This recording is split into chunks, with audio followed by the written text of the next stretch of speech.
Guys খেজুরের রস খাওয়ার জন্য সবচাইতে বড় প্লেস ঢাকার আশেপাশে। আর হ্যাঁ, এই জায়গাতে হচ্ছে 400-এরও বেশি খেজুর গাছ রয়েছে। আপনারা যারা এখানে খেজুরের রস খেতে আসবেন, কিভাবে খাবেন, কিভাবে আসবেন, সবকিছু জানার জন্য এই ভিডিওটা প্রথম থেকে স্টার্ট করতে হবে। চলেন আমরা ভিডিওটা একদম শুরুতে চলে যাই।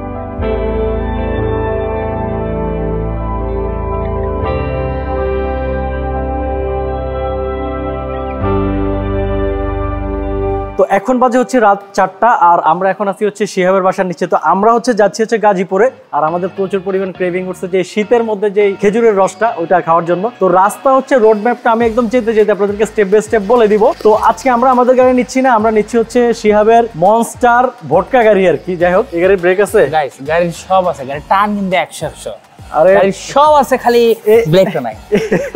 এই গাড়ির সামনের যে অবস্থা, মানে সিটের মধ্যে বসে এরকম তো MX-7 থেকে ভালো সিট। গাইস আসেন আমার গাড়ি নিয়ে কথা বলে এমন করে গাইস, রাত্রে 4টা বাজে এমন করে যাবো আর কি।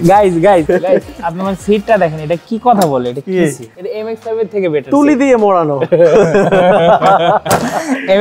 MX-7 থেকে বেটার সিট। আচ্ছা যাই হোক, আমরা যে জায়গায় যাচ্ছি ওটা কিন্তু আমাদের কাছে নতুন। সো আমরা হচ্ছে খুঁজে খুঁজে যাবো আর কি। তো আর বেশি লেট করবো না, এই জন্যই আমরা রাত 4টা বাজে বের হয়েছি, যাতে আমরা গিয়ে একদম রাইট টাইমে পৌঁছাইতে পারি। চলেন এখন আর দেরি করবো না, ভটকা গাড়িটা নিয়ে বের হোক।